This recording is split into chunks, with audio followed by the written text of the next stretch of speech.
Next हमने जो पढ़ना है digital certificate and digital signature. First we will see digital certificate. A digital certificate is an electronic password that allows a person, organization to exchange data securely over the internet using the public key infrastructure (PKI). Digital certificate is also known as a public key certificate or identity certificate. Digital certificate को हम public की certificate और identity certificate भी कहते हैं.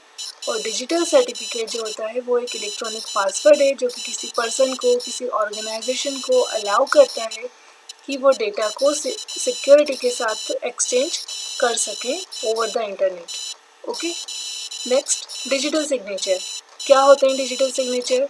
Signatures क्या होते हैं? सिग्नेचर्स आप जब भी करते हैं तो वो क्या बताता है? सिग्नेचर बताता है कि आप किसी चीज़ में आपकी सहमति प्रदान करते हैं. आप ये बताते हैं कि हाँ ये काम हमने किया है, तो उसकी ऑथेंटिसिटी होती है. वो कौन बताता है? आपका सिग्नेचर शो करता है. तो same here a digital signature is a mathematical scheme for verifying the authenticity of digital message और डॉक्यूमेंट्स. ठीक है. जो भी डिजिटल मैसेज है या डॉक्यूमेंट है वो ऑथेंटिक है या नहीं, ये कौन इसको श्योर करता है, कौन इसको बताता है, कौन इसको वेरीफाई करता है? तो digital signature. A valid digital signature where the prerequisites are satisfied gives a recipient very strong reason to believe that the message was created by a known sender and that the message was not altered in transit. ठीक है. हम जो हाथ से signature करते हैं उनमें एक बार ये शंका हो सकती है कि ये सही व्यक्ति ने ही किया है या नहीं किया, सही व्यक्ति ने किया है या नहीं किया है. ओके. लेकिन डिजिटल सिग्नेचर जो फॉर्म किए जाते हैं वहाँ ऐसे चांसेस 0 के बराबर ही होते हैं कि वो रॉन्ग हो. अगर डिजिटल सिग्नेचर किसी डॉक्यूमेंट में अटैच है, अगर डॉक्यूमेंट में डिजिटल सिग्नेचर है, दैट मीन्स कि वो एक वैलिड डॉक्यूमेंट है. ठीक है. और जो सेंडर है आपका वो नॉन सेंडर ही होगा, मतलब जो डॉक्यूमेंट है वो ऑथेंटिक होगा. Next firewall. फायरवॉल क्या होती है?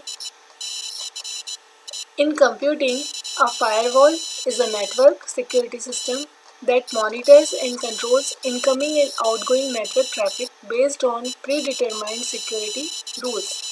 फायरवॉल के अंदर ये एक तरह से फायरवॉल मतलब एक प्रोटेक्टिंग वॉल होती है कि और ये वॉच करती रहती है कि आपके सिस्टम से क्या डेटा जा रहा है और क्या डेटा उस पर आ रहा है.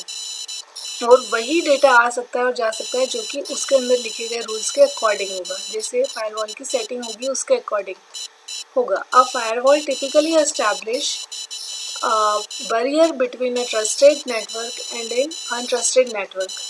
Okay, such as the internet. Internet के ऊपर फायरवॉल का क्या काम होता है? आपके कंप्यूटर पे जो डेटा आ रहा है, जो डेटा जा रहा है, वो उसको ये देखना है कि जो वो ट्रस्टेड नेटवर्क से है या नहीं है. तो a firewall typically establishes a barrier between a trusted network and an untrusted network such as the internet. Firewalls are categorized as a network-based or a host-based system.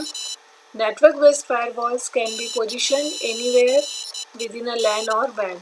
Host-based firewalls are deployed directly on the host itself to control network traffic or other computing resources. So, that was all about this chapter. Next, we will start our next chapter, chapter 9. Thank you.